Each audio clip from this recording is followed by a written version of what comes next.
الحمد لله نحمده ونستعينه ونستغفره ونؤمن به ونتوكل عليه ونعوذ بالله من شرور أنفسنا ومن سيئات أعمالنا من يهده الله فلا مضل له ومن يضلله فلا هادي له وأشهد أن لا إله إلا الله وحده لا شريك له وأشهد أن محمدا عبده ورسوله أما بعد فإن خير الحديث كتاب الله وخير الهدي هدي محمد صلى الله عليه وسلم وشر الأمور محدثاتها وكل محدثة بدعة وكل بدعة ضلالة وكل ضلالة في النار. فقد قال الله سبحانه وتعالى في القرآن المجيد والفرقان الحميد: أعوذ بالله السميع العليم من الشيطان الرجيم. يا أيها الذين آمنوا أطيعوا الله وأطيعوا الرسول ولا تبطلوا أعمالكم. الحمد لله. اللہ تبارک و تعالی، اللہ احکم الحاکمین، اللہ مالک الملک ذو الجلال والاکرام، وہ ایک ایسی ذات، ایک ایسی ہستی، ایسی شان والا، ایسی قدرتوں اور اختیارات والا کہ اس کی جس قدر بھی بڑائی عظمتیں بیان کی جائیں وہ کم ہے. اسی لیے خاص طور سے اس آج کے دن کے لیے اس رب کریم کی عظمتوں اور بڑائیوں کو بیان کرتے رہنے کا حکم ہے. اللہ کے پیارے حبیب نبی کریم محمد رسول اللہ صلی اللہ علیہ وسلم ارشاد فرماتے ہیں: زینوا اعیادکم بالتکبیر، کہ میدان عید کو مزین کرو اللہ تبارک و تعالیٰ کی تکبیرات سے، کہ اللہ اکبر اللہ اکبر اللہ اکبر کبیرا والحمد للہ کثیرا وسبحان اللہ بکرۃ واصیلا. اللہ اکبر لا الہ الا اللہ واللہ اکبر وللہ الحمد. آج کا یہ دن اللہ رب العالمین اپنے فرشتوں پر فخر کرتا ہے، ان ایمان والے بندوں کو لے کر جو آج کھلے میدان میں آسمان کے نیچے جمع ہو کر، اکٹھا ہو کر اس رب کریم کی عبادت کے لیے جمع ہوئے ہیں، اپنے گھروں سے نکلے ہیں. وہ اونچی شان والا ذات، وہ ذات و صفات والا، وہ رب کریم کہ جس کی بلندی، جس کا مرتبہ، جس کی اعلیٰ شان، ان کا اس کا اندازہ لگائیے.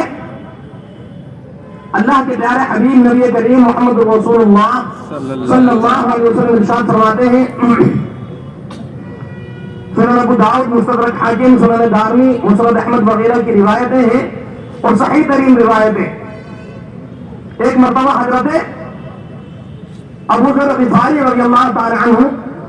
اللہ کے پیارے حبیب نبی کریم محمد رسول اللہ صلی اللہ علیہ وسلم کے پاس مسجد میں تشریف لے کر آئے اور آپ کے پاس بیٹھ گئے.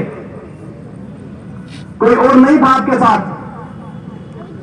اور گفتگو ہونے لگی تو آپ نے دریافت کیا حضرت ابو ذر غفاری رضی اللہ تعالی عنہ نے کہ اللہ کے نبی صلی اللہ علیہ وسلم سب سے افضل اور فضیلت والی آیت آپ پر کون سی ہے جو نازل ہوئی؟ فرمایا آیت الکرسی.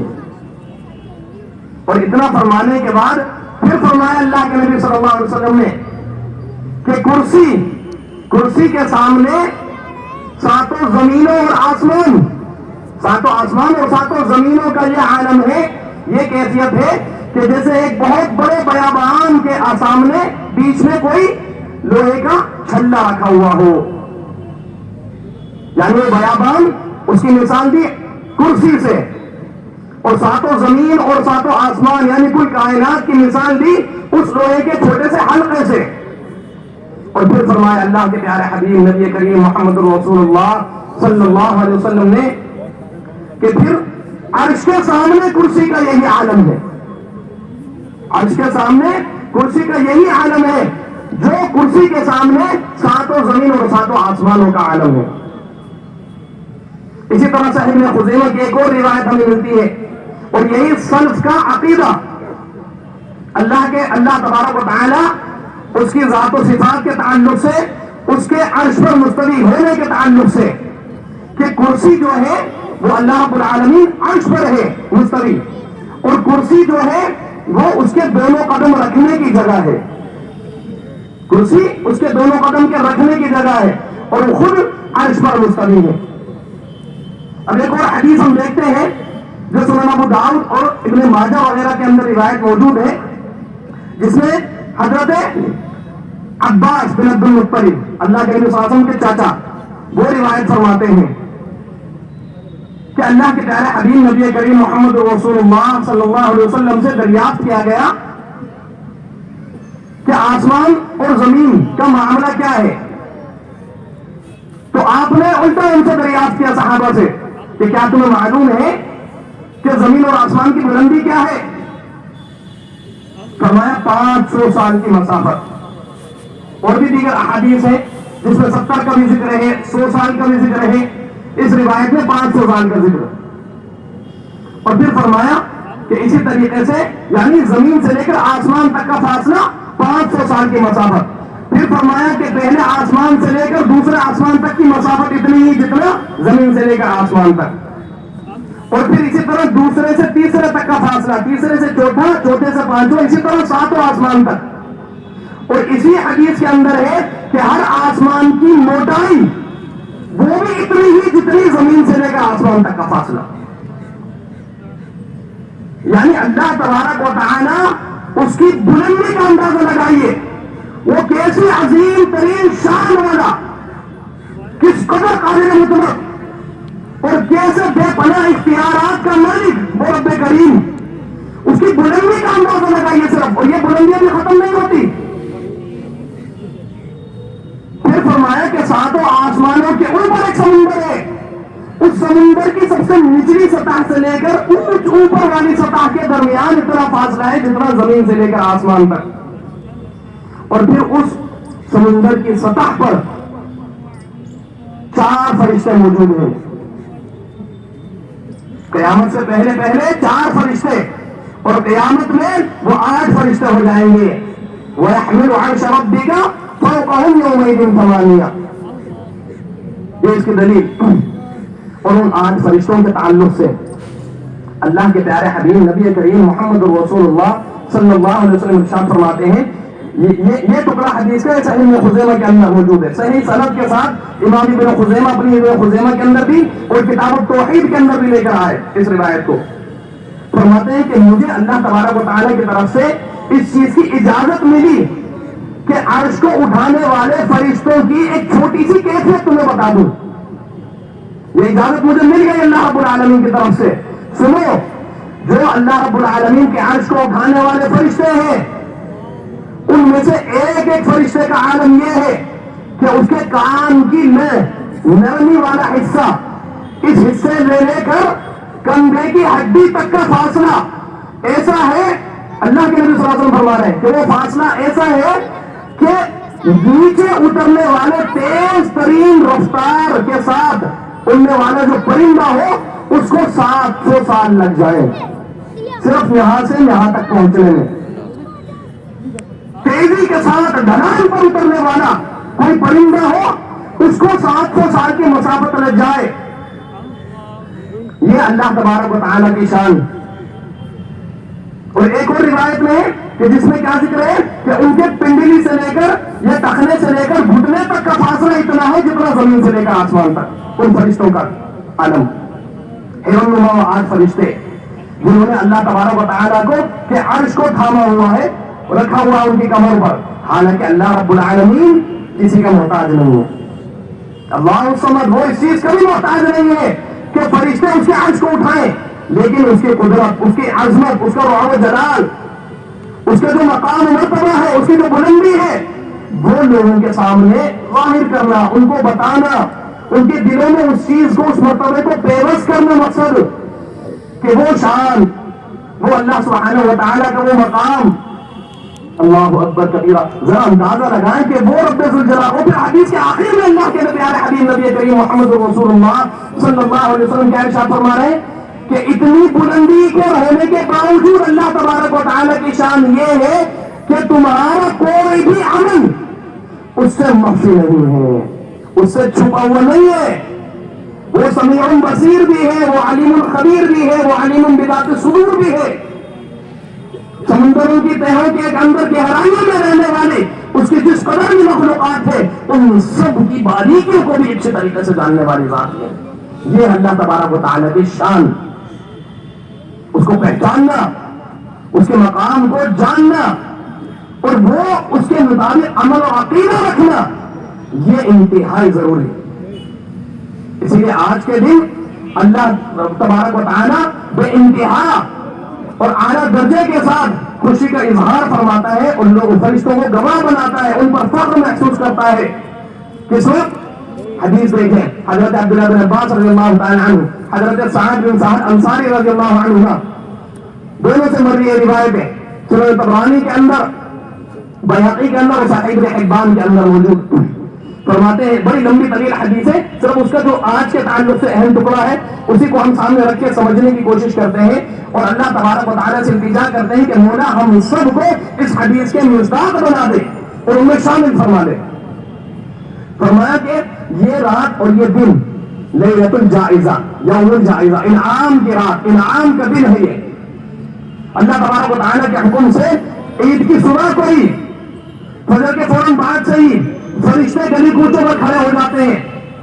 دروازوں پر کھڑے ہو جاتے ہیں اور اعلان لگاتے رہتے ہیں. ان کی اس اعلان کو جن اور انسان کے علاوہ دنیا کی ہر مخلوق سنتی ہے. کیا اعلان لگاتے ہیں؟ آؤ اپنے رب کریم کی طرف اکٹھے ہو جاؤ، جمع ہو جاؤ، اس کے حضور حاضری دینے کے لیے تیار ہو جاؤ، موجود ہو جاؤ کہ آج تمہارا رب تم پر بڑی بخشش کرنے والا ہے، بنا رحم و کرم کا معاملہ اختیار کرنے والا ہے تمہارے ساتھ. اور پھر جب اللہ کے نبی صلی اللہ علیہ وسلم فرماتے ہیں جب لوگ جمع ہو جاتے ہیں، دو گانا ادا کر لیتے ہیں تو اللہ تبارک و تعالیٰ ان فرشتوں سے دریافت کرتا ہے کہ میرے فرشتوں ذرا مجھے بتاؤ کہ کوئی شخص پوری محنت کر لے تو اس کی محنت کے بدلے میں اس کی مزدوری کیا ہونی چاہیے، اس کا کیا بدلہ ہونا چاہیے. اللہ کے نبی صلی اللہ علیہ وسلم فرماتے ہیں کہ فرشتے جواب دیتے ہیں کہ رب العالمین اس مزدور کی مزدوری پوری ہونی چاہیے، پورا اور عمدہ بدلہ اس کو ملنا چاہیے. اللہ تبارک و تعالیٰ جواب میں عرض فرماتا ہے اے میرے فرشتوں تم گواہ رہنا، میں نے میرے اپنے بندوں کو رمضان میں روزے رکھنے کا حکم دیا، راتوں کا قیام کرنے کا حکم دیا اور انہوں نے ان روزوں کو پورا کیا، ان راتوں کی عبادتوں کو پورا کیا، اس حکم کی تعمیر کی. آج میں تمہیں گواہ بناتا ہوں کہ میں نے ان کے روزوں اور نوافل کے بدلے میں ان کے لیے اپنی بخشش کو مقرر کر دیا. تم گواہ رہے اس بات پر. اور پھر اللہ تبارک و تعالیٰ ان لوگوں سے مخاطب کر کے فرماتا ہے کہ میری عزت کی قسم، میرے جلال کی قسم، آج کے دن یہ میرے بندے مجھ سے آخرت کے لیے جو کچھ بھی مانگیں گے میں ان کو ہر حال میں دوں گا، ان کو عطا کروں گا، اور جو کچھ بھی یہ دنیا کے لیے مجھ سے مانگیں گے اس پر میں نظر کروں گا، اس کو دیکھوں گا، جانچوں گا کہ اس میں ان کے لیے کس معاملے میں بہتری ہے، کس معاملے میں ان کے لیے خیر اور اچھائی ہے، وہی ان کو عطا کی جائے گی دنیا کے معاملے میں. لیکن آخرت کے معاملے میں اللہ تبارک و تعالیٰ اپنی عزت اور جلال کی قسم کھا کر فرما رہا ہے کہ وہ ان کو ضرور عطا کروں گا.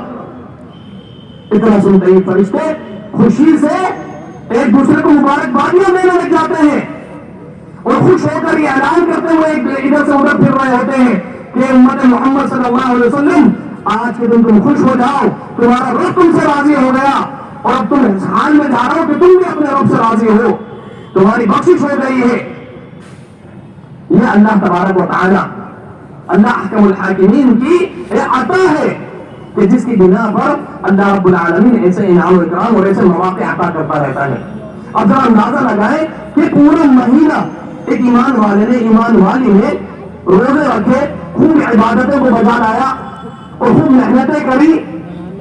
اور چاند عید کا نظر آتے ہی اس کا کردار تبدیل ہو گیا، اس کے اندر ایسی تبدیلی رہنما ہو گئی کہ عقل حیران ہو جاتی ہے کہ یہ کیا ہوا. پھر وہ حدیث یاد آتی ہے کہ رمضان مبارک کے لیے شیطان جکڑے گئے تھے، بند کیے گئے تھے، عید کا چاند نظر آتے تو وہ کھل گئے. اور انہوں نے پہلے سے کئی گنا زیادہ اپنی توانائی استعمال کر کے ان ایمان والوں کو ورگلانا اور بہکانا شروع کر دیا ہوتا ہے، جس کا نمونہ ہم چاند رات میں بھی دیکھتے ہیں، عید کی نمازوں اور عید کے دن بھی دیکھتے ہیں۔ چاند رات کو عشاء کی نماز میں دیکھ لیجیے مسجدوں کا کیا حال ہو جاتا ہے، اگلے دن فجر کی نماز میں دیکھ لیجیے مسجدوں کا کیا حال ہو جاتا ہے، اور پورے مہینے کیا حال ہوا ہوتا ہے۔ تو معاملہ یہ ہے کہ ہم نے اس تربیت والے مہینے سے کتنا کچھ حاصل کیا، اس 29-30 دنوں میں ہم نے اپنی کتنی اصلاح کرنے کی کوشش کی، کتنا ہم اپنے رب کریم کے قریب ہونے کے لیے جستجو اور سعی میں مگن ہوئے۔ لعلکم تتقون کا جو اصل مقصد عطا کیا گیا تھا، اس کے لیے ہم نے کتنی کوششیں کی اور اس کو کتنا حاصل کیا، وہ چاند دیکھتے ہی نظر آ جاتا ہے وہ معاملہ۔ اللہ رب العالمین ہم سب پر رحم فرمائے اور ہم سب کی اصلاح فرما دے اس اعتبار سے کہ مولا ہمارے ان روزوں کو قبول فرمانے کے ساتھ، ان نوافلوں اور عبادتوں کو قبول کرنے کے ساتھ ساتھ ہمیں اس پر دل جمی کے ساتھ جمع رہنے کی توفیق بھی عطا فرما دے۔ اسی کے ساتھ یہ بھی ایک اہم ترین سنت کہ اللہ کے پیارے حبیب نبی کریم محمد رسول اللہ صلی اللہ علیہ وسلم میدان عید میں، عیدین کے خطبوں کے آخر میں خواتین کو خاص طور سے مخاطب کر کے ان کو تقوی اختیار کرنے کا حکم دیا کرتے تھے، اللہ رب العالمین سے ڈرتے رہنے کا حکم دیا کرتے تھے، ان کو کثرت کے ساتھ صدقہ و خیرات اور اللہ کے راستے میں خرچ کرتے رہنے کی تلقین فرمایا کرتے تھے، اور یہ فرمایا کرتے تھے کہ جہنم میں میں نے مردوں کے مقابلے میں عورتوں کو زیادہ دیکھا۔ وجہ جب دریافت کی گئی تو ناشکری بتائی گئی، رب کی بھی ناشکری اور اپنے شوہروں کی بھی ناشکری، اور پھر تلقین فرمائی آپ نے کہ کثرت کے ساتھ اللہ کے راستے میں صدقہ وغیرہ کرتی رہا کرو، جس قدر ہو سکے اللہ تبارک و تعالیٰ سے ڈرتے رہنے کی ضرورت ہے، اور یہ معاملہ صرف خواتین کے ساتھ نہیں بلکہ مرد حضرات کے لیے بھی ضروری ہے۔ اللہ رب العالمین سے التجا ہے کہ مولا کریم ہم سب کو صحیح معنوں میں کتاب و سنت کی بجا آوری عمل بجا آوری کے ساتھ اپنی زندگی کے ہر لمحے کو گزارتے رہنے کی توفیق عطا فرما دے، آمین یا رب العالمین۔ امیر محترم